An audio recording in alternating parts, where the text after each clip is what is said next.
Hello, everybody. My name is Connor Johnson, a MACMO librarian with LA County Library, and I welcome you to Blockchain, the very basics. I'd like to introduce our speaker for today. Lawrence Mack is a MACMO or Makermobile librarian. That means he drives a colorful van all over LA County doing STEAM, or science, technology, engineering, art, and math programs at places like schools, senior centers, parks, libraries, and many more. Today, he'll be telling you about a topic all over the news, but inscrutable to many. Hopefully by the end of today, you'll understand blockchain, the very basics. Lawrence, the stage is yours. All right, thank you so much, Connor, for that introduction, and good morning, everybody. Welcome to the program. Bear with me 1 second as I share my slides, and then we will be on our way. All right. Okay, so welcome to Blockchain, the very basics. I'm Lawrence, a librarian, and your guide today for blockchain, the very basics. Now, in this program, we're going to take a look at what exactly is blockchain, how it functions, and its various applications. Again, if you have any questions during the program, feel free to let us know in the chat or the Q&A, and we'll attempt to address them at the end when we have our Q&A session. And for more library news, including upcoming programs, resources, and events, visit us at lacountylibrary.org. We're also on all the major social media platforms such as Facebook, Twitter, Instagram, and more at LA County Library. So be sure to check us out there.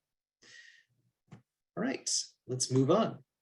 So let's take a look at our program description. So what is blockchain? Join us for an introduction to this exciting technology with discussion of its potential benefits and challenges, as well as examples of real-world applications from cryptocurrency to supply chain management. So we're going to cover a bit about blockchain, what it is, and also take a look at some further resources that will help you extend your education on blockchain and beyond. All right, so first, what is blockchain? Now, you might have heard that term before, and you might have been wondering what it was. And, it's most commonly associated with things like Bitcoin or cryptocurrency or Ethereum. You might have heard those terms being thrown about. And it is indeed associated with those things, but it's also so much more. All right, so what is blockchain? It is defined by Merriam-Webster as a digital database containing information such as records of financial transactions that can be simultaneously used and shared within a large decentralized publicly accessible network.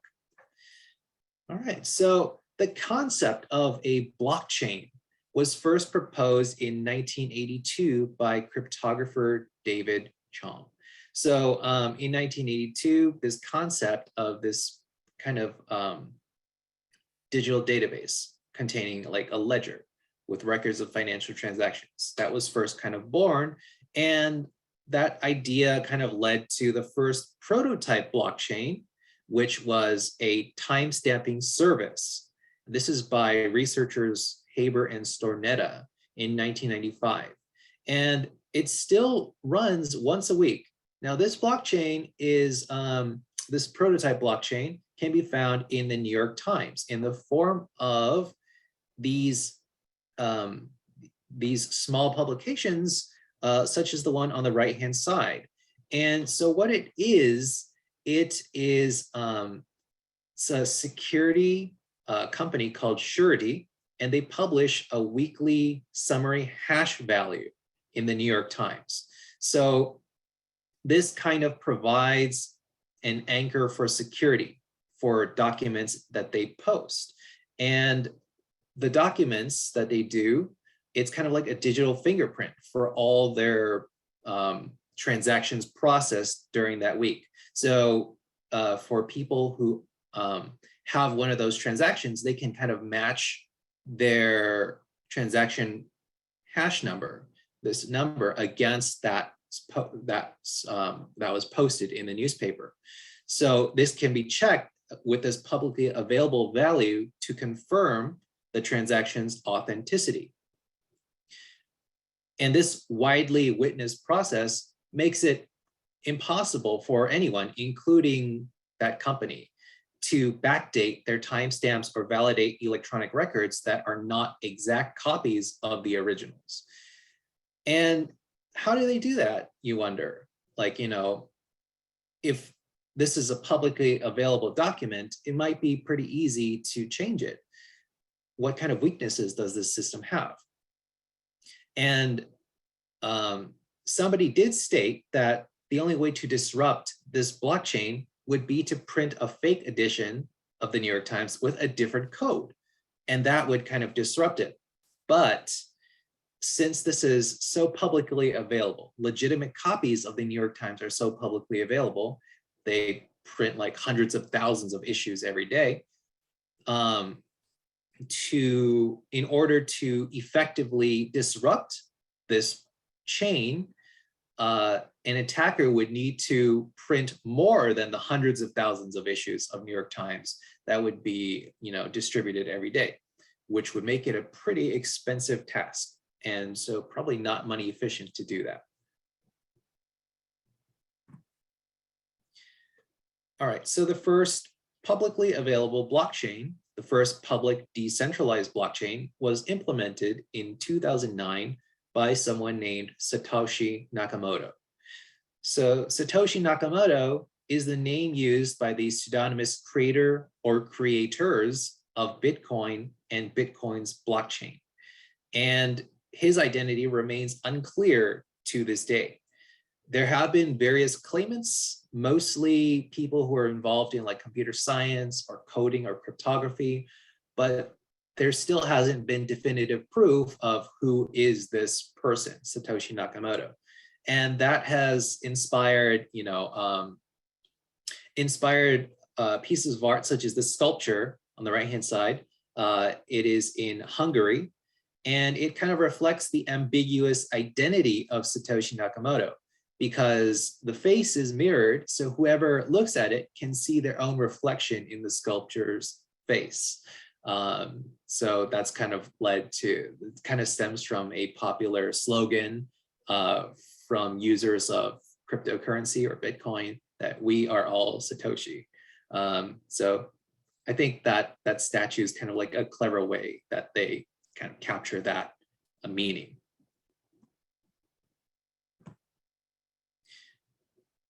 Okay, so how does the blockchain work? So a blockchain functions as a decentralized electronic ledger that records data and is very difficult to alter retroactively. So what it basically is, it's a list of records. And these records, they're all kind of linked with each other. And that makes it very hard to go back to change it because of its decentralized nature, which we will explore. So some of the main components that makes a blockchain work. First, there's the infrastructure, so the hardware. So there are, in a decentralized blockchain, there are multiple machines that host the blockchain on the network. So there could be anywhere from dozens to hundreds to thousands of machines that make up the infrastructure of the blockchain. Next is the network. So it's a decentralized peer-to-peer network. And what that means is there is no single machine that controls everything on the blockchain. So it's peer-to-peer network means that all the machines have an equal hosting powers of this blockchain. All right, next, there's consensus. And that is how the blockchain verifies data and adds blocks to the blockchain. And again, there's different forms of consensus, including things like proof of work and proof of stake. There's also data. So the data in the blockchain is made up in the form of blocks and transactions that are contained within those blocks of data. And last, some blockchains also have applications. So these are like programs such as smart contracts. And we will cover most of these components in depth right now. So first, the network, the decentralization of the network. So blockchains can be stored across a peer-to-peer network across many hundreds or thousands of nodes. And that's what we call a device that where a blockchain is stored on. And the reason that it's done, that it's decentralized, one of the main benefits is that it increases security for the blockchain since it lacks a centralized access point for an attacker to hack or try to destroy this Bitcoin or this blockchain. So basically, if you're just hosting a network on a single computer, on a single server, that means anybody with physical access or electronic access to that server can put the entire network in jeopardy, such as if the computer was destroyed, if the device was destroyed, then the network would go offline. If it was hacked, then there might not be a way to regain control of the network since everything is controlled on a single device. This decentralization that blockchain has ensures that it's very, very difficult to completely modify or destroy the network. Again, like any single node failure does not really affect the data on the blockchain, since other nodes have redundant copies of that blockchain. So even if it were from a malicious attack or from a natural disaster, like Florida recently experienced with the hurricane, if the machine was destroyed there, that would be okay because there's hundreds, thousands of redundant copies of the data that can simply be used in place of that destroyed node. All right, and then now we get to the blocks. So the blocks are basically, basic records of valid transactions added onto the blockchain.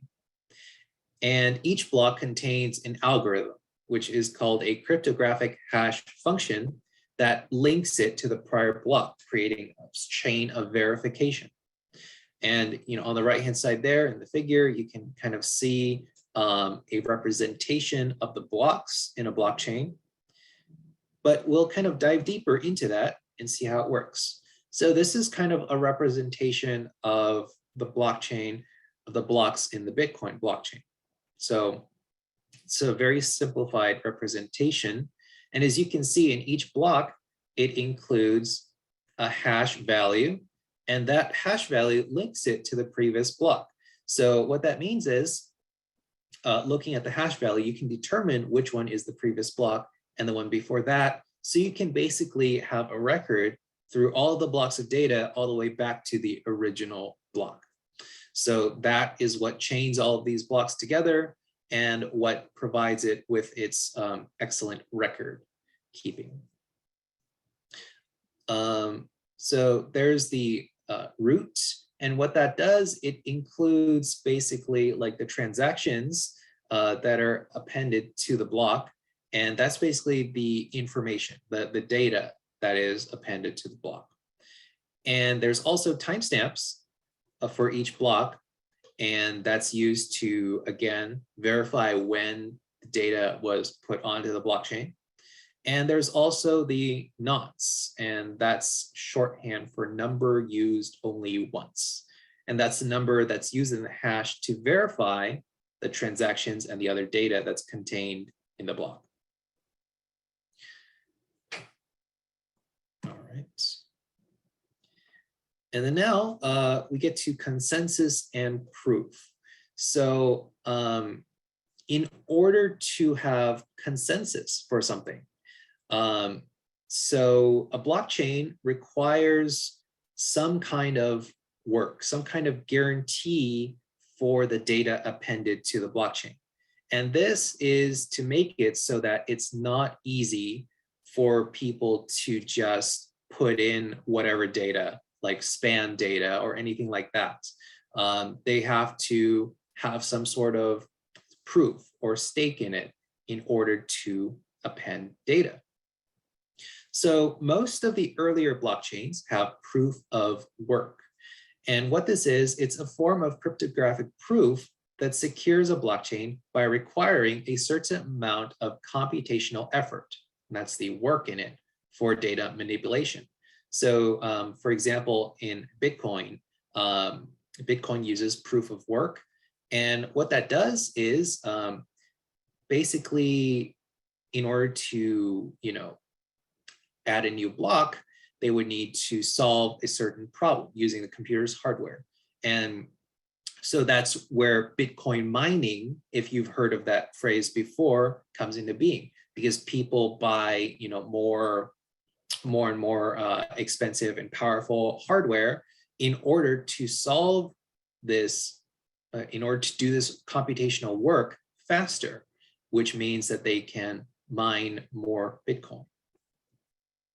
Next, we have proof of stake. So that's a newer form of consensus, and that secures a blockchain by selecting validators who hold some quantity of the blockchain tokens. That's the staking for data manipulation. So basically, people who hold certain amounts of the tokens on a blockchain are able to serve as validators for the data. So for example, Ethereum, which is the second largest cryptocurrency and blockchain, they recently transitioned from proof of work to proof of stake, mainly over concerns about energy usage, which we will take a look at later. Now, there's also two primary types of blockchains. So there's the permissionless or public blockchain, and that means that there's no access control. It's accessible to anyone. And those are the decentralized blockchains. So it has all the benefits of decentralization, meaning it's less vulnerable to attack. It's spread out across many types of devices, and many cryptocurrencies use public blockchains. However, there's also permissioned or private blockchains. So these blockchains have access control. So there's a layer of restriction to approved users only. So this makes the blockchain more centralized. So it makes it, more efficient in some ways, but it's also more vulnerable to attack because there's this access control, which means that there's a machine somewhere that is controlling access. And from that machine can be an access point to, try and disrupt the blockchain. Now, these private blockchains are usually used in-house by large organizations, such as like corporations or, companies that might use a private blockchain to speed up their efficiency or their in-house tasks.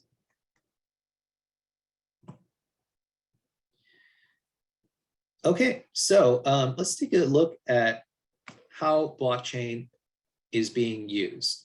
All right, so the first thing, as you can recall, one of the components of blockchain uses are applications or smart contracts. So these smart contracts are basically computer programs or transactions on the blockchain that are intended to automatically execute its instructions when certain conditions are met. And some of the features of smart contracts is that it's trustless. So it doesn't require anybody to verify it. What's in the code is what happens, and that makes it more efficient and reduces the need for intermediaries. And suggested uses include, like, for example, real estate transactions, public records, or employment contracts. So basically, all they need is for the smart contract to cover everything that the two parties need. And hypothetically, this would remove the need for like intermediaries. So for example, real estate transactions, if somebody was purchasing some property, then theoretically, the buyer and the seller could just do the transaction through a smart contract without the need for like agents and go-betweens for that. So this is basically a diagram of how a smart contract would work. All right, so first there's this predefined contract, and the terms of the policy are agreed by all counterparties, and it's hard-coded into the smart contract and cannot be changed without all parties knowing. And the cannot be changed without all parties knowing is that if this was on a public blockchain, and something for the contract was changed, then hypothetically anybody would be able to access and see that there was a change in that contract. All right, so the event triggers, like say that there was a fire in that diagram. So the event triggers the insurance policy execution. So, if there's a fire, then that's what's needed to trigger that smart contract. So the smart contract policy is automatically executed based on the pre-agreed terms. So basically what was in the contract, that would immediately start going through, and then the payout or other settlement is completed instantly and efficiently. So this is kind of like the ideal version of what a smart contract can accomplish.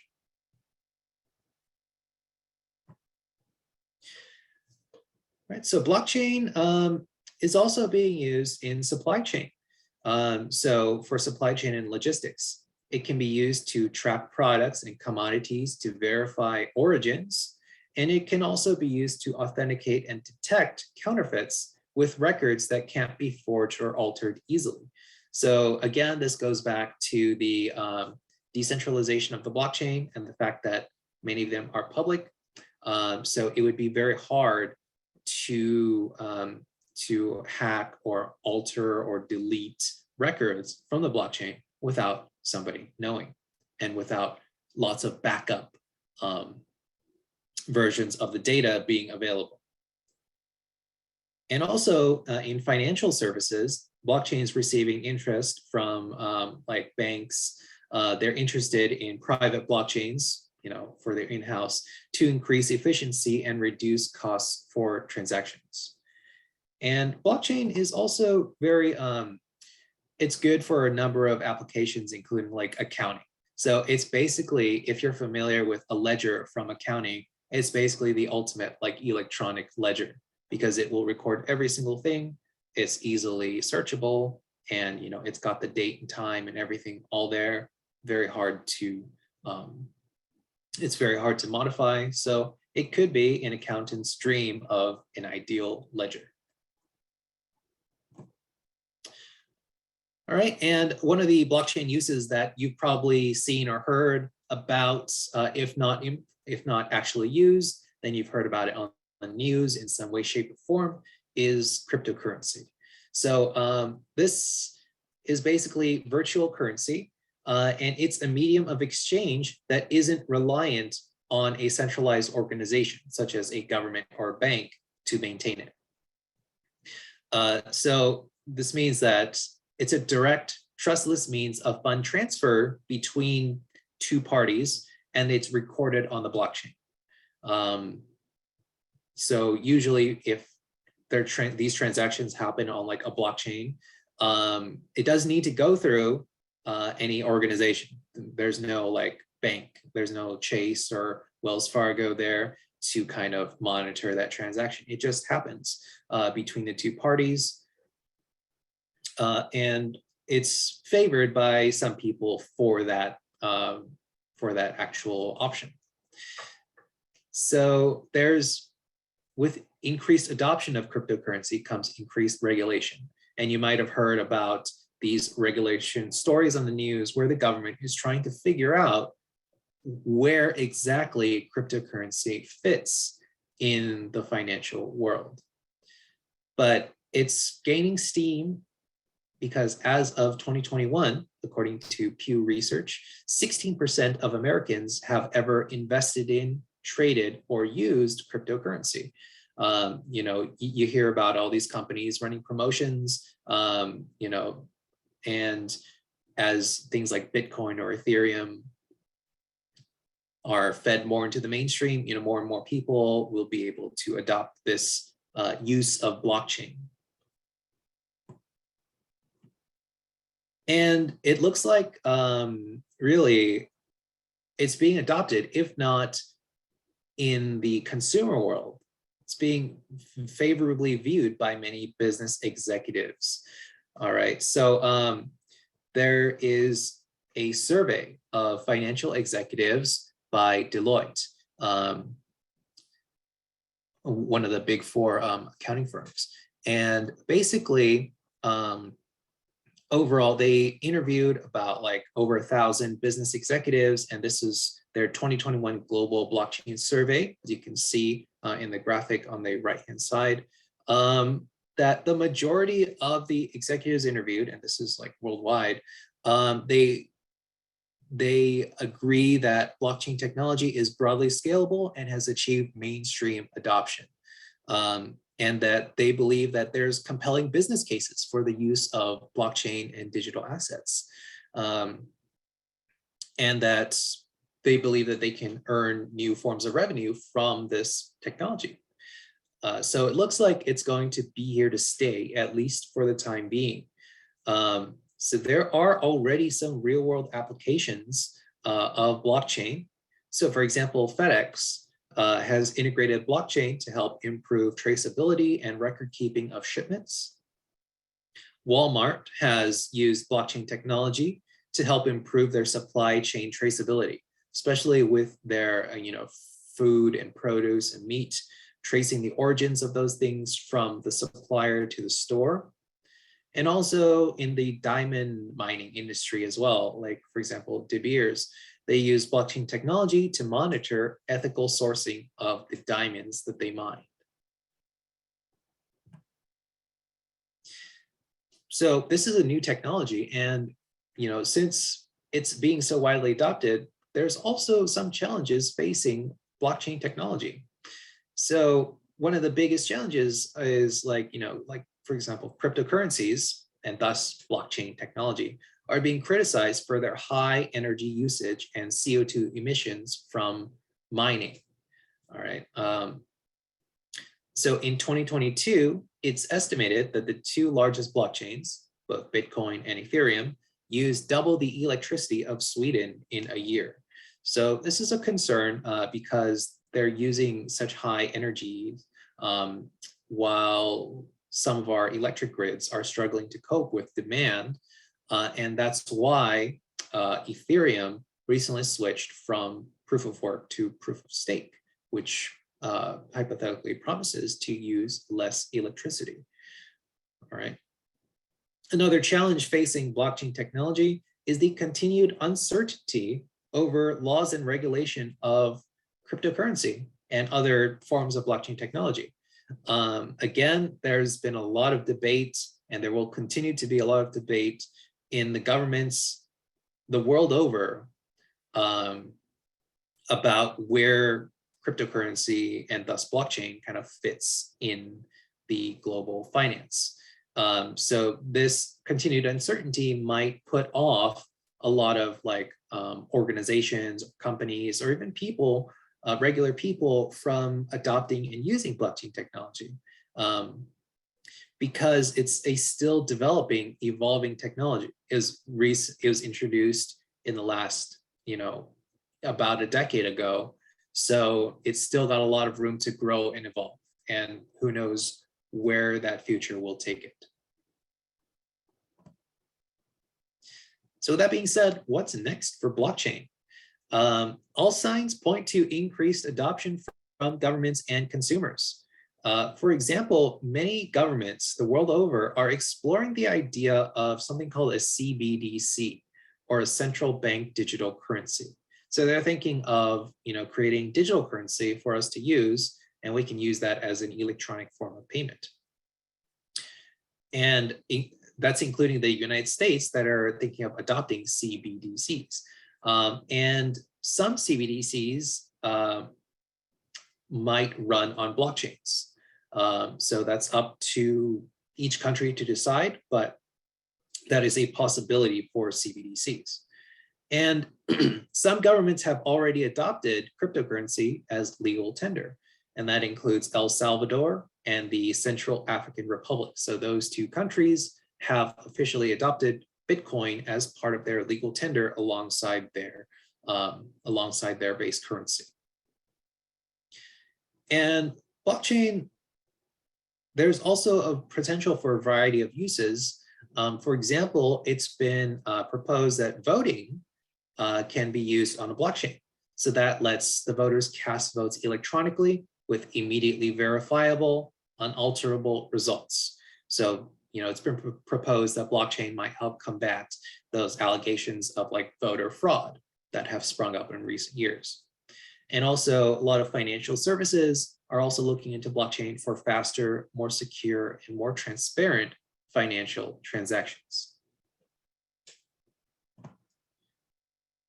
All right, so to learn more about blockchain, we have a lot of library resources in our catalog. As you can see, that's an example of some of the books that we have, Blockchain for Kids, Teens, Adults, The Truth About Crypto. So we have ebooks, audiobooks, and also regular books at our libraries as well. We also have a lot of programming, such as this one, and also that explores blockchain and other emerging technologies for a great program that's just came on. You can look for Connor Johnson's program about the fourth industrial revolution. That's also a really good one that ties into technologies like blockchain. And we also have a lot of resources for online learning as well. For LinkedIn Learning, Gale courses, and university class. Here's an example of some of the courses from LinkedIn Learning that I looked up, and this is all free with your LA County Library card. Again, you can see we have courses, they have courses with blockchain basics, beyond the basics, and also becoming a blockchain developer or building a blockchain app. So there's lots of cool stuff there. If you're interested in blockchain, I definitely recommend you check that out. And last but not least, we have additional resources. And so this, interesting. So there's a course available from MIT that's free and it's online, and I definitely recommend it if you are interested in blockchain, finding out more about blockchain. It's a full college course from MIT that talks about blockchain and money.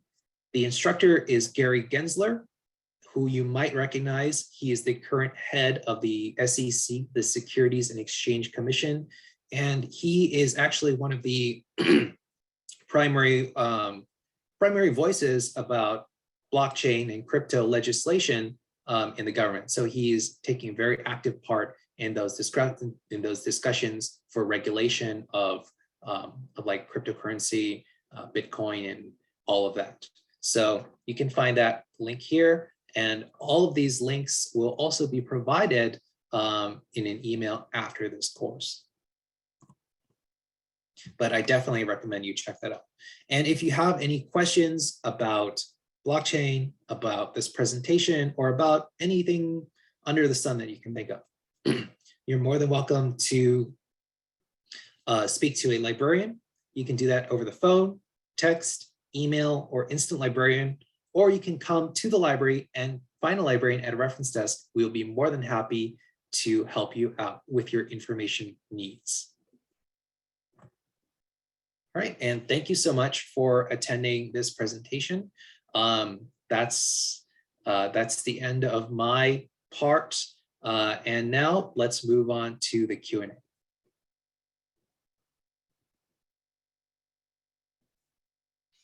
Hey, Lawrence, thanks for that insightful presentation. I've got to say, blockchain, still don't understand it.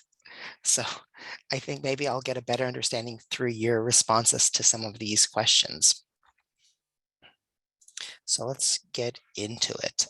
The first question, are peer-to-peer networks across various organizations or within a single organization? So if it's a decentralized peer-to-peer network, it can be outside of that organization. So it can be, on any computer that that runs an instance of that blockchain. However, if we're talking about the private blockchains, those would most likely be within a single organization because they have controlled access. And so the organization would be using it to further their own mission. All right. So how many blockchains are there? Can there be many blockchains? How does one blockchain relate to another in a decentralized environment? So there are a lot, many different blockchains available. So one blockchain that you're probably familiar with is Bitcoin. So that's on its own blockchain. So with any type of so there can be many types of blockchains, and it's basically like they don't really connect with each other unless they specifically do so through like specialized applications. Otherwise, they're their own separate thing. It's like visiting different websites on the internet. They usually don't connect with each other unless you're doing it for a specific reason. So theoretically, there could be an infinite number of blockchains. Yes. Oh, how are large companies using blockchain? And have you heard of any security breaches? I think this is not the first question about the security of blockchain, but let's start here. I've not heard of security breaches for blockchains, but they're basically using blockchains to to basically have their own digital ledger. It kind of helps with information lookup. And so most of the instances of organizations using blockchain, I've seen they've just been using it in-house. It's not like available to the public. It's just to improve like efficiency and also like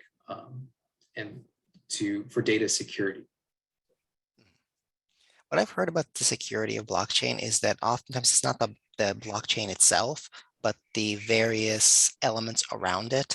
So for instance, somebody can hack into get access to somebody's crypto wallet and take out all their money. So there's a lot of it's sort of like you have your own computer, and if you're off the internet, your computer is totally secure. But the moment you connect, there are many different points of failure that have nothing to do, for instance, your computer browser. There are many things around it, like the Wi-Fi connection, like all of the other intermediary steps and each of them could have their own fault, a place of fault. So I think it's somewhat similar with blockchain. All right. So, okay, but what exactly is mining? What do you get out of mining? And what's the advantage? Okay. Let's see. All right. So mining. So that's the proof of work consensus. So miners basically help facilitate information transactions on the blockchain. And in return for their helping to facilitate that, they're rewarded with a portion of the work that they put in. So they're rewarded with some Bitcoin, let's say, if they were doing that, if they were mining on the Bitcoin network. So the more computational work that they put in, hypothetically, the more Bitcoin they can receive from those transactions, because because those transactions cost a bit of a fee in Bitcoin. So that can also be received by miners. So let me see if I have this sort of laid out properly in my mind. So each transaction is a place in the ledger, right? And so when somebody's mining, they help facilitate that place. They're just using their server cycles. They're using their computer. Their computer is doing the work while they sit and drink lemonade. Their computer's doing the work, and then there's some sort of set percentage that they get back from the once they've input their server cycles. So for proof of work, they receive a reward for solving that computational for solving that computation. And then for proof of stake, they get their reward is from the transaction fee. All right. I think that explains it a little bit more. What is a site where one buys and sells? There's a few of those. There's numerous sites for cryptocurrency exchange. Yeah. So I'd recommend looking it up. So they're called cryptocurrency exchanges, and I think there are some regular stockbroker platforms that also offer cryptocurrency services now. So look those up, but also please be aware of scams. There are fake cryptocurrency exchange websites where they will try to scam you out of your money as well. So keep that in mind before you start looking. Yeah, it's really easy for somebody to just put up a fake site, and then you put your regular money in and they pretend like they've exchanged a cryptocurrency, but they haven't. They've just taken your money and it's gone. All right. How do you code a contract? So for smart contracts and other types of like those decentralized applications, many of the blockchains do allow coding with programming languages. So you would have to learn which language, whatever language the blockchain supports. With the Ethereum virtual machine, there's a language called Solidity. It's not actually that complicated to use. There's a LinkedIn learning course on Solidity, which I took, not knowing very much about blockchain, and it was interesting. It made it very approachable. So the language is called Solidity. Yeah, they're all definitely learnable skills, and you can learn many of those languages on platforms like LinkedIn Learn. So there's news about hacking and theft. Let's see, what is the truth? So we talked a little bit about the security of blockchain, and but I would say that if you search New York Times, if you search the news sources that you trust, particularly you can also search technology news, TechCrunch, Wired, those kind of websites. There will surely be articles about the various hacks that have taken place within the blockchain ecosystem, which is no longer just a niche thing, no longer small. There's a lot of different companies, organizations, and players involved in blockchain. What backs up cryptocurrency? What gives Bitcoin or Ethereum or any of these other coins their value? Well, It's a great question. that is a pretty good question. No centralized organization does that. I think they trade on principles of free market, like what one's willing to pay for a Bitcoin. So as you can see, the price is pretty volatile for all forms of cryptocurrency. And that's just how it goes. It's affected by the stock market. It's affected by a lot of different things like global events. All right. Won't quantum computers make all classical encryption unsecure?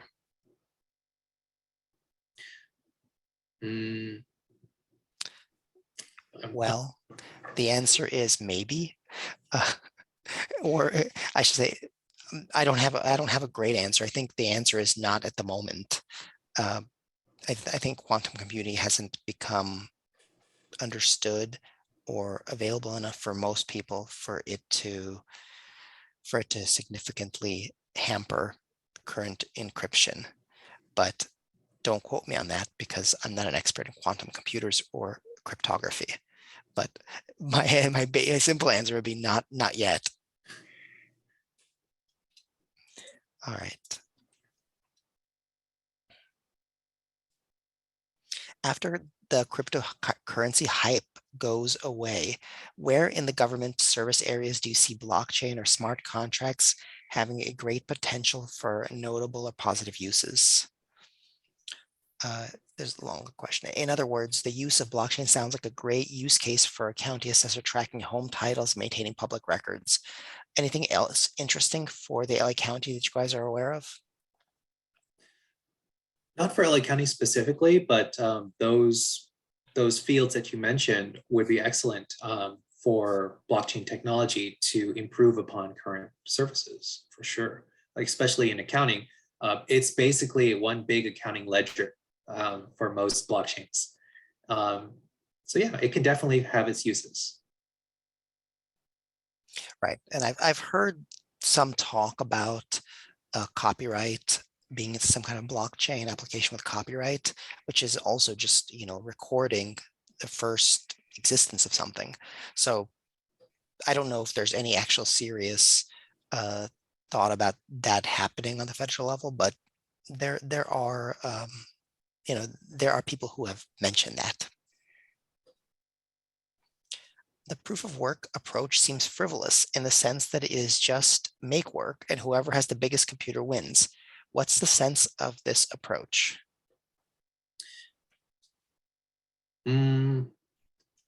So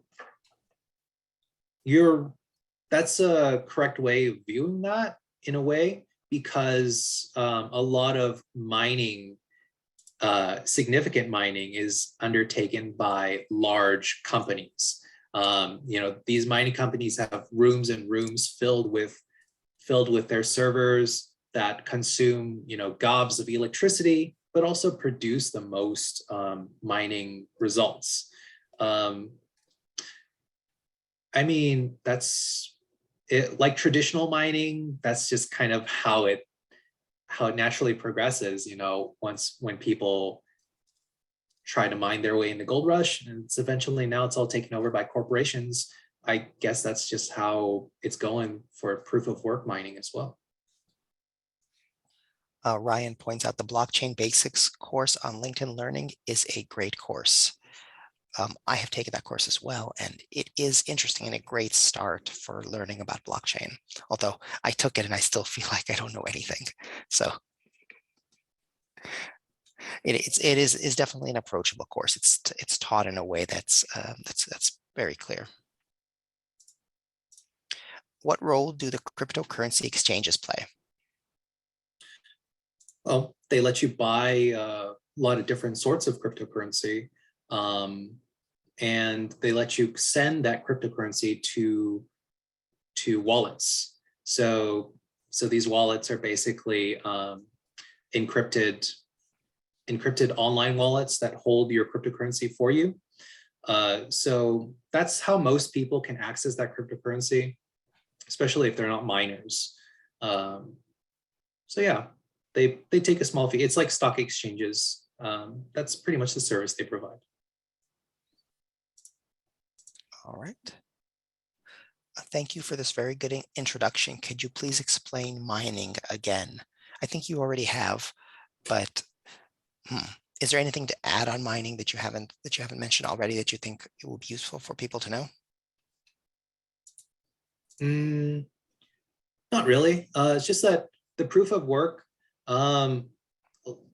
So that's kind of being seen as the outdated version of consensus, in that Bitcoin is the major player in that field, but most newer cryptocurrencies have moved to proof of stake, which uses much less energy.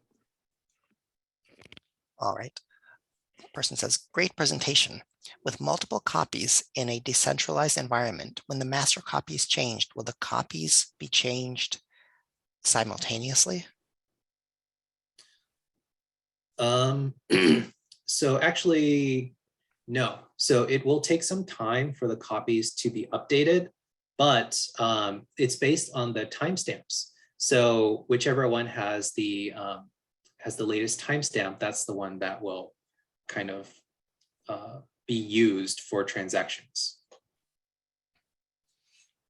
This is an interesting and sort of fundamental question, but I think it will eradicate the confusion of some other people on the class as well. In order to use blockchain technology for transactions, does a person need to have a Bitcoin or some other form of cryptocurrency? So yes, to use a blockchain for transactions, one would need some form of that cryptocurrency in order to pay for the transaction fee. So in short, yes. So I think that question also in my mind breaks down in a couple of interesting ways. And one is, so a transaction would be if somebody wants to buy something with a Bitcoin, then they would need to exchange it for what, either buy directly with Bitcoin or go to a Bitcoin ATM, which exists. I've seen them, they're around, and exchange it to, the fiat currency, or like the US dollar. Now, the other question is around blockchain in general. So, Bitcoin is an application of blockchain. But how about if I wanted to start a blockchain? Let's say me and you wanted to start a blockchain to record, I don't know, our games of chess. Could we do that? Yes. So people can definitely start their own blockchains. They would just need the required, so they would need a device to host the blockchain on, and they'd also need some coding skills to, set the parameters of that blockchain. Then yeah, in that situation, we wouldn't need Bitcoin or any crypto, because our blockchain wouldn't involve cryptocurrency. It would just be our own personal ledger. Mm-hmm. All right. Yeah, I just wanted to plumb into that just a little bit more before moving on. So can a simple explanation of blockchain be that it is like the internet, but the bits of information that are part of the total transaction are spread out over many computers? I think that's partially true. I think the last part of that is true. Yeah. It's not like, well, if you think of the internet as just data, then sure, that can apply if you break down the internet into blocks of data. But a blockchain would be a bit more focused than that. But sure, it's just blocks of data chained together that you can track from the beginning block all the way to the latest block. And it can be verified across multiple machines.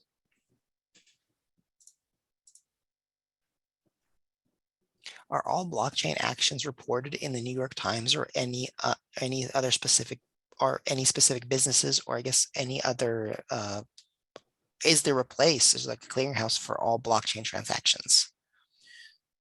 So for public blockchains, there are websites that report on blockchain transactions where you can search for them, and those are free because the public blockchains make their information available. So you can definitely search for blockchain transactions online, and if you know like the number of the exact transaction, you could definitely find it. All right. If you have been scammed, what do we do? And can we get the money back? So this is a difficult question because of the current lack of regulation surrounding what I assume you're talking about cryptocurrencies are. Because of that lack of regulation, you can try. You can definitely report it through the usual government channels, like to the SEC or the FBI, and maybe they'll help you, maybe they won't. It's really a toss-up as of right now. Yeah, I think it's like with many other scams, sometimes the money is just gone. I mean, if you, for example, the basic gift card scam where you get gift cards and you give that information to somebody, the money used to buy those gift cards has been spent. Those people potentially are gone. So I think it's sort of like that. There might be a way to get it back, but it's a challenge.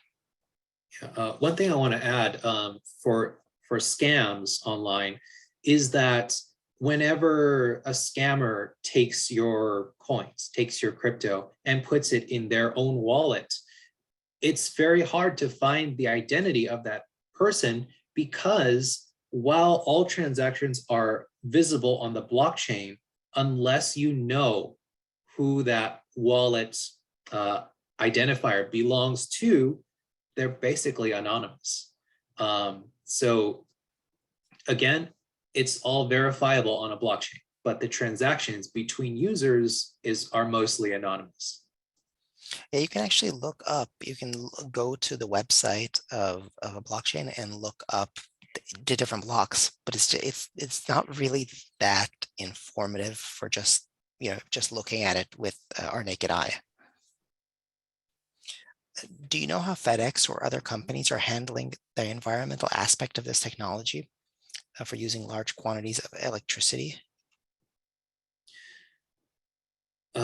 I do not, but I don't believe so. So we don't know what type of blockchain technology that FedEx is using, and if they were using it, they might not be using like a proof of work consensus. They would probably be using something more energy efficient, anyways, because that would be, wasting a lot of electricity for very little gain. Do you have more thoughts on this, Oleg? I do not. No, the application of blockchain in this kind of industrial sense is something that I haven't done too much research on. So unfortunately, I don't have much to say on that. You consistently use the phrase very hard with regard to security, etc., but not impossible. Why? Have we used the term very hard?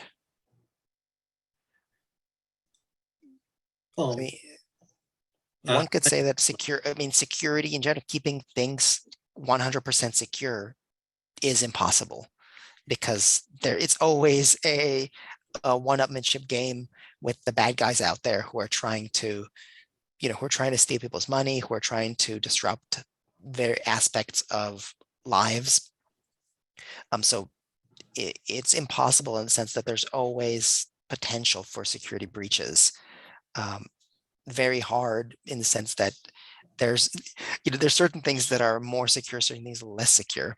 So it's very hard to keep everything secure. But I guess it's also impossible. I don't know, Lawrence. Do you have a feeling about that?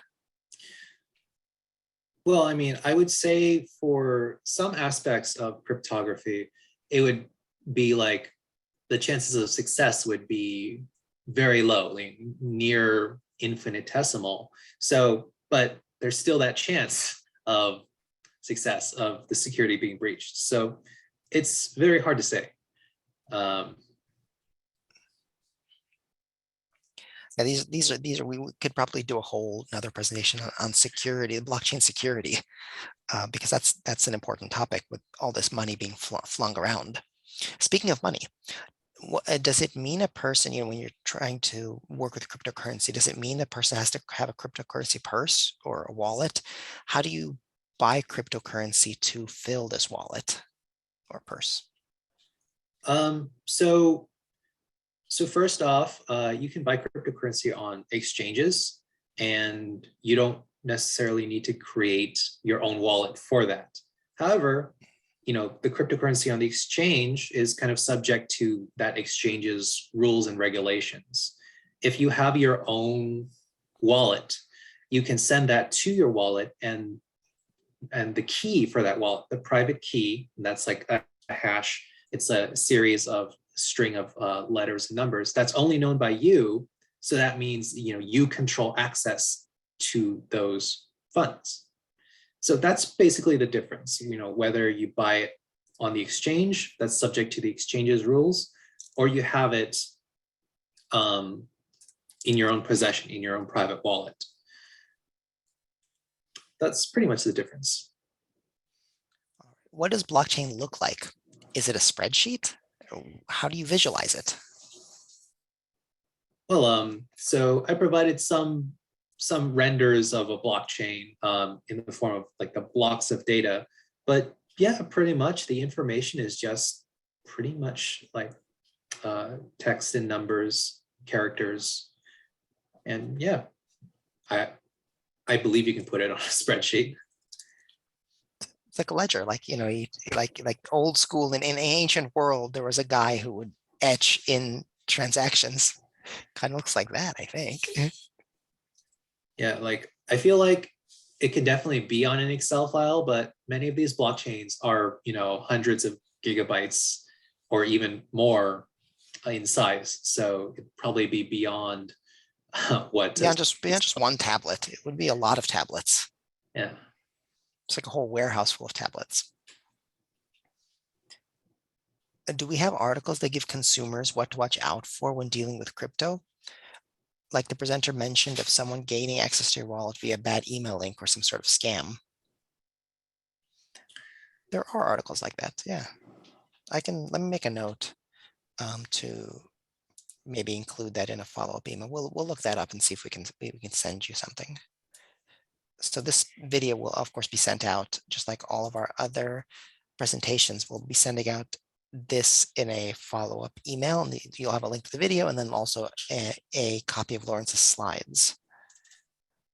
So within that follow-up email, there will be links, and I'm going to try to include a link on I'm going to look up blockchain security, since we've had a lot of questions about that. Maybe some more information about mining, because there's a lot of questions about that, and then also include, what we're talking about now, which is consumer safety, or safety when it comes to a cryptocurrency and blockchain. I think that way people can have something to rely on. How do you convert money to blockchain, or how do you purchase something with the blockchain?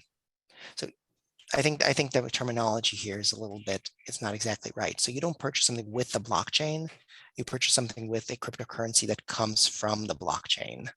So blockchain is just the ledger, it's just the recording of the information, right? Right. And again, to purchase a cryptocurrency, there are exchanges for that. There's also the ATMs. I believe Walmart has like a partnership with ATMs that you can exchange money into Bitcoin. So there are avenues for that. And to buy something with cryptocurrency, the transaction would be very similar to if you used like Zelle, or if you used Venmo. You would just need to interact with the other person's wallet and the funds will be sent. But that is again a very, very meaty topic that might be explored in a future programs. From what I understand, one has to be a little bit weary of what you're trying to exchange to, because the exchange rates fluctuate wildly with some cryptocurrencies. Didn't Bitcoin just have a huge, just like a month or two ago, had a huge dip? I think it was like 40,000, one Bitcoin, $40,000 or something, and then it was a it took a way crash. And so be careful when it comes to speculating on cryptocurrency. They're very volatile assets. Are there any ideas floating around for reducing the amount of energy used in data mining other than proof of stake? I mean, I'm sure there are, but I don't know of any that have been implemented as of yet. Yeah, I don't know. That's a great question. Are there any smart contracts currently in use publicly available to actual consumers? I know there are smart contracts available on the blockchains that people can use. So these are like decentralized finance applications. Again, that's a whole lot of data that can probably be better addressed in a follow-up program. But there are smart contracts available for people to use. Yeah, a smart contract isn't something that's rare at all. It's not something that's incredibly special. So that we think about, sometimes when we think about contracts, we think about reams of paper with crazy legalese. A smart contract in the blockchain could be something as simple as when the weather in Los Angeles reaches above 85, do this action. Like that's as simple as, contract can be that simple, where there's an oracle, which is an outside information source that has the temperature for places. So it'll be the smart contract will be checking for that weather, and when it reaches that condition, it'll just do the thing that it's supposed to do. So it can be really simple. It could also be extremely complicated. So, I think that just like contracts in real life, could just be a handshake saying, if you do this, I'll do this. All right. What is the difference between blockchain and an ordinary database? Well, so an ordinary database is usually just it can be stored on just one machine or on multiple machines. But access, so I believe access is one of the important parts. An ordinary database cannot be, publicly accessed by anybody on the internet. And also how the data is stored, since it doesn't have the cryptographic features for each block of data linking to the previous one. All right. Some of the mining centers have hundreds of computers chained together and use a huge amount of paper. So that's the concern about energy usage. It's not just 1 to 2 computers in their household. It used to be. Like 1 or 2 people when Bitcoin was still fresh and new, that you could have your computer at home and do some mining. That was, I think I was at a workshop, a blockchain workshop, like 2014 or something. It was like, I don't know, sometime between 5 and 10 years ago. And at that time, it was already becoming way too much for a single person to be able to do. But it depends on the currency. With some cryptocurrencies, with like new blockchain, then a single person could do some mining. But yeah, it's with these days, with the most popular cryptocurrencies and most popular blockchains, yeah, it's not something that's feasible for one person to do.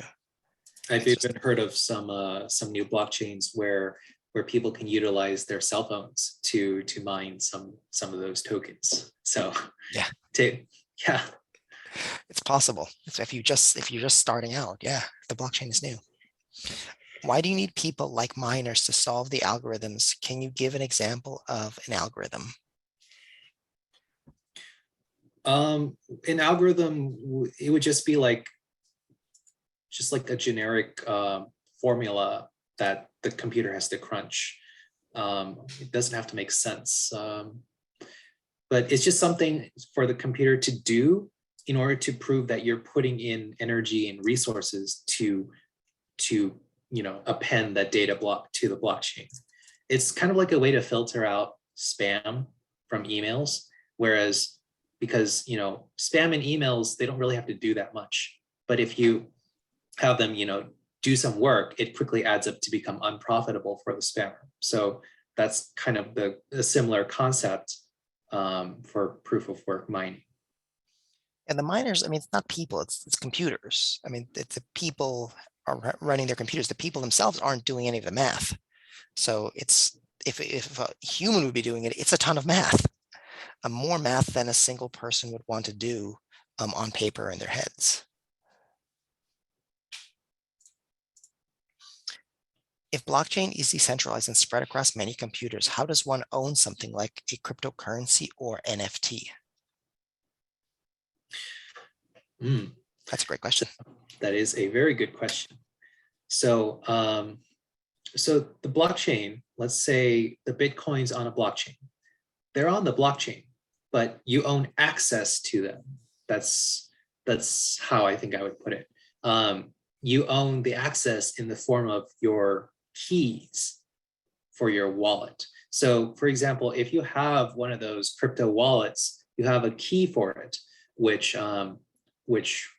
restricts access to that wallet to the person who knows the key.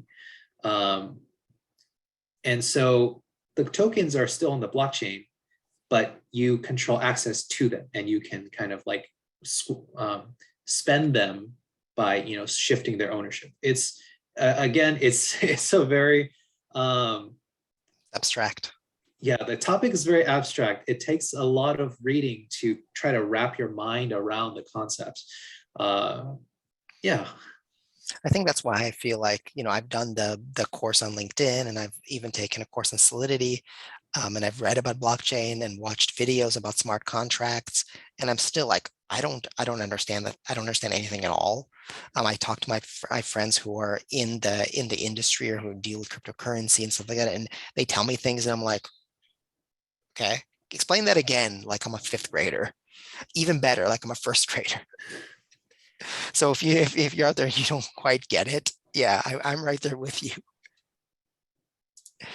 All right, let's see if we can answer some more of these. What is it? It's just looking at the time. We've got a lot of questions, but let's see if we can answer some more. What effect will the experimental quantum computing have on blockchain security? I don't know, because I don't know enough about quantum computing. I'm sure it will have some effect. Maybe just like we mentioned, we talked about this earlier, maybe just not now, maybe just not quite yet. What transaction processing services do blockchains use? Do they use vendors similar to what is used in PayPal, Venmo, Zelle, or so on?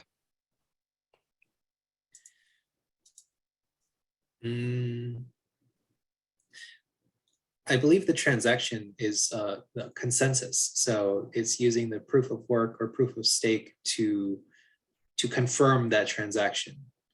Beyond that, I'm not familiar enough with the inner workings of those services that were mentioned to provide comment on that.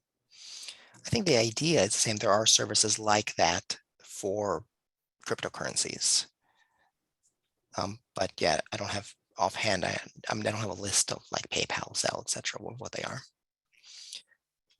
Next question is, if proof of stake replaces proof of work, will Bitcoin mining disappear? So Bitcoin mining will disappear when the last Bitcoin is mined.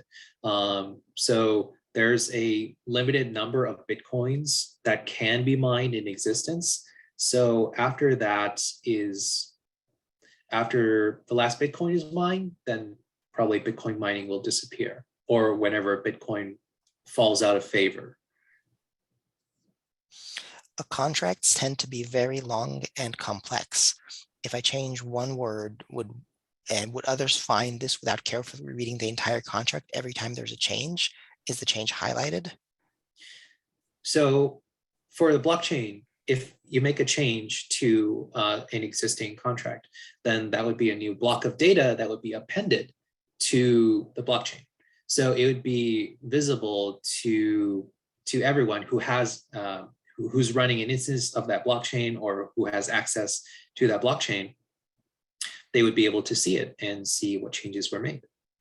And so there's a smart contract, and whatever action is carried out from the contract. So say the condition is met, and then some action is carried out. That's also entered into the blockchain, right? The result of the contract. Yes, I believe so. Okay. Is Python a blockchain language? Good question. I wonder if I think it maybe is. I wonder if there. I'm looking it up. If there are some Python libraries that that let you create things on blockchain. I'm sure that there are some. There are some. Yeah, there are Python libraries to work with blockchain. So I think the answer to that is a qualified yes. Although I don't know what a blockchain language, Python is used for many things. I think Solidity is only used for blockchain because it's specific to the Ethereum virtual machine, which is what the Ethereum, which is what the, which creates that blockchain, that type of blockchain. So it's blockchain. Python is not a specific language, blockchain language, but I think you can use it to work with blockchain. It's what it seems like.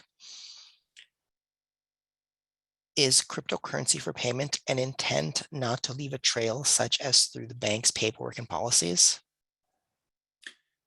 Yeah, so that is one of the reasons it's grown more popular. Some people want to keep their payments private. So yeah.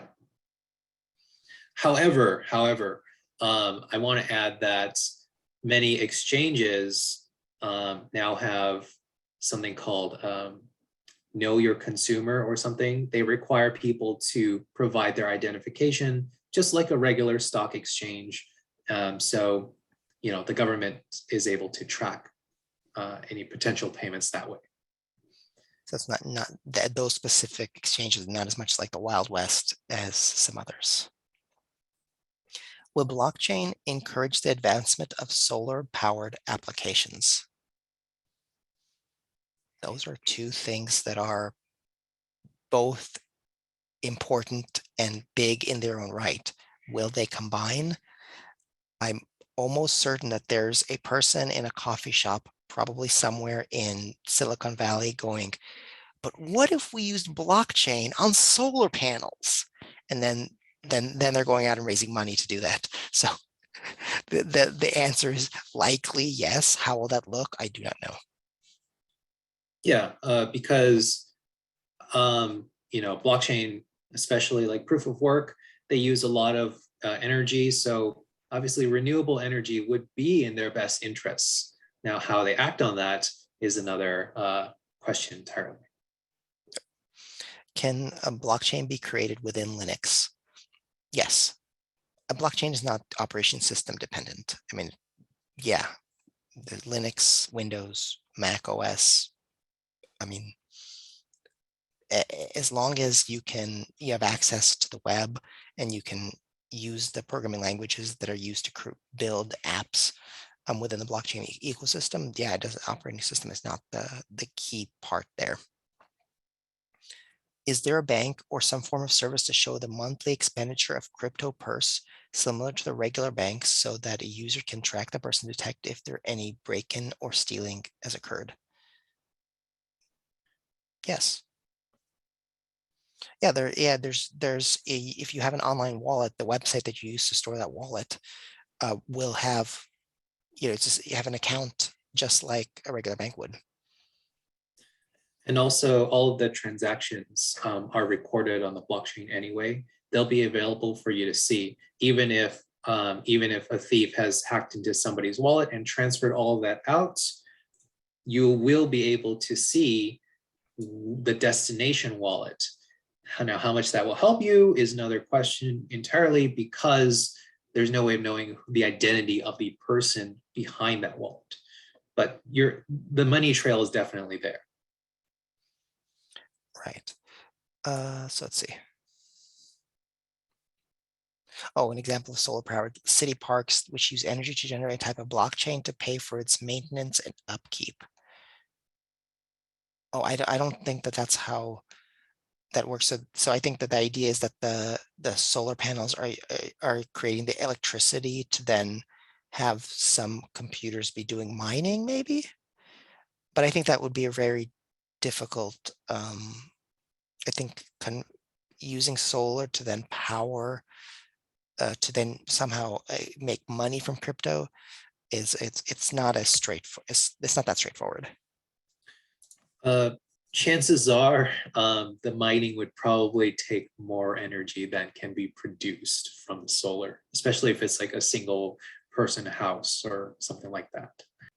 Yeah. To quickly go back to the previous question about security or the bank-like infrastructure for keeping a crypto wallet, there have been some pretty highly publicized hacks of websites that ballooned at some point during the crypto craze and then were hacked, and all of the wallets or many of the wallets just being emptied from the other side. So it's not even the person themselves didn't get hacked. The users weren't the ones that did anything wrong. It was the company's security that was lax or the hacker that was ingenious. And all of these people lost their money, and websites like that just closed down, it's gone. So that's what we were talking about, security, and like it's a really complicated topic. There are many points of vulnerability. I heard the blockchain is untraceable. Blockchain is, I don't think it's a blockchain that's untraceable. Cryptocurrency is, I mean, it's sort of like, dollar bills. They're not, I mean, the dollar bill doesn't have any identification of who held it before. I mean, other than maybe like fingerprints, but even that. I don't know if that may not be a good analogy, Lawrence. I may be going off a little bit.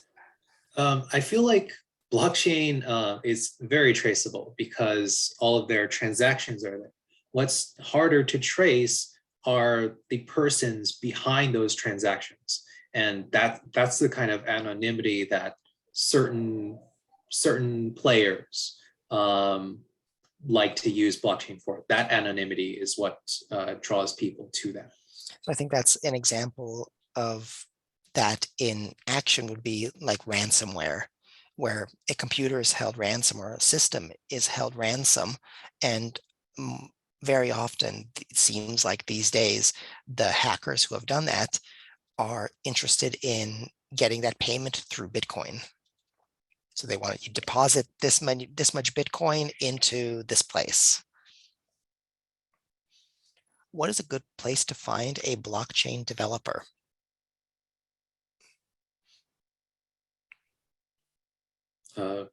Probably the classifieds, any Remember the online classifieds, Yeah, the online classifieds.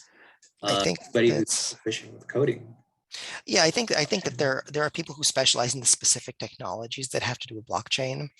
And there are a lot of companies, a lot of startups cropping up that use those technologies. And in fact, I know that in Europe, I think in Latvia or somewhere, there's a specific school that teaches blockchain development. So I think if once you know the technology that you're interested in somebody knowing, or even if you type in, blockchain, Ethereum, etc., into Indeed.com, you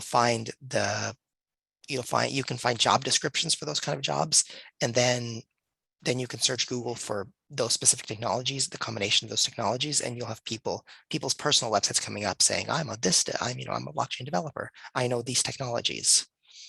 Yeah. So they're not different than other kind of developers. They just have these specific technical skill sets. And they like to live on the edge. Is blockchain more secure with data than what companies are currently using? That's a really, really general question that's hard to answer, I think. I'd say it depends on the blockchain used and also on the company's security measures.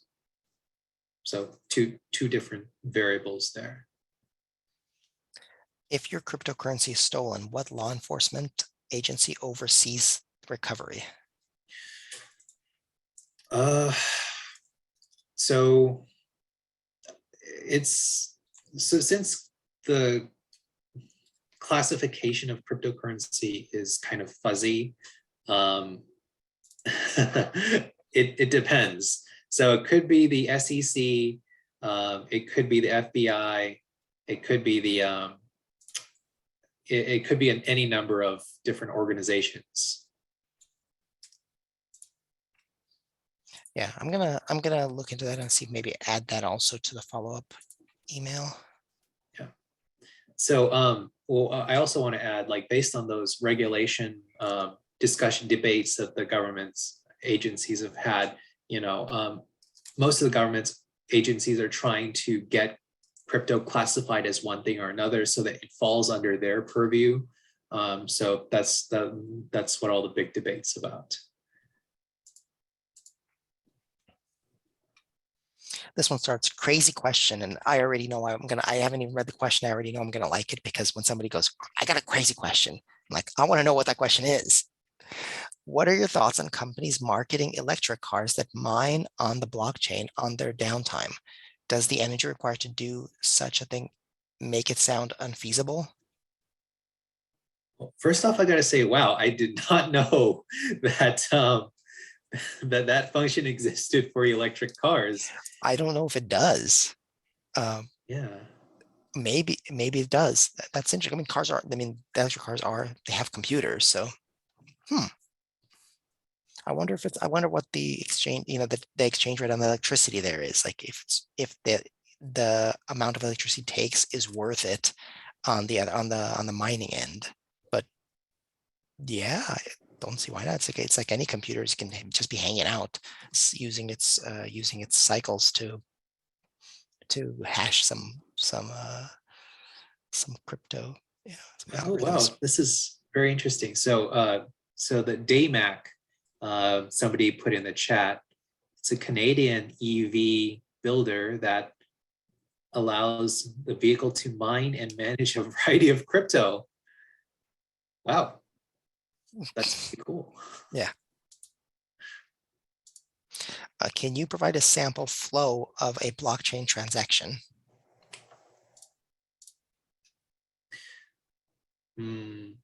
So like kind of like a flow chart. Let me see if I can find a diagram.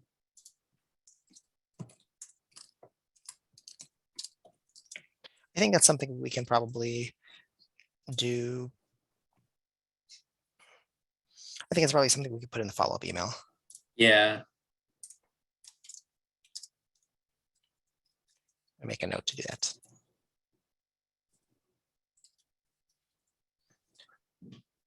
Are you all familiar with the Helium blockchain? Any thoughts on its viability in providing network coverage for other devices? I'm not familiar with the Helium blockchain. I've heard of it. I don't know the specifics of it. All right. Alfie mentioned in the Q&A, Pi can be mined on a cell phone via an app.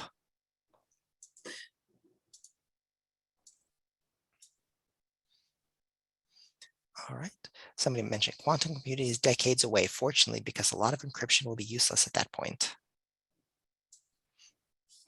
I think that fits in what we've been saying. So quantum computing as a challenge to the security of the blockchain, or cryptography in general, not yet. All right.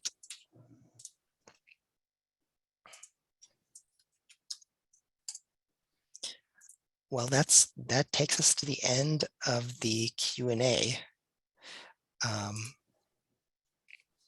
Thank you, Lawrence. That was a lot of information. And thank you, Connor, for doing the introduction to the program. Before we leave, I'm going to put the URL of the post-event survey in the chat. If you have thoughts on this program, you have ideas for future programs, please do let us know. We're happy to hear them. And any feedback you have on this program, we're happy to hear it, whether it's positive, negative, or anywhere in between. Just post the link to that survey in the chat if you're interested in more of LA County Library's events, including computer classes and beyond. LACountyLibrary.org has all that information, in addition to the many, many other programs and resources that we offer to you as our patrons. All right, Lawrence, once again, thank you very much for that insightful, interesting, kind of intense presentation. We will see you all next week.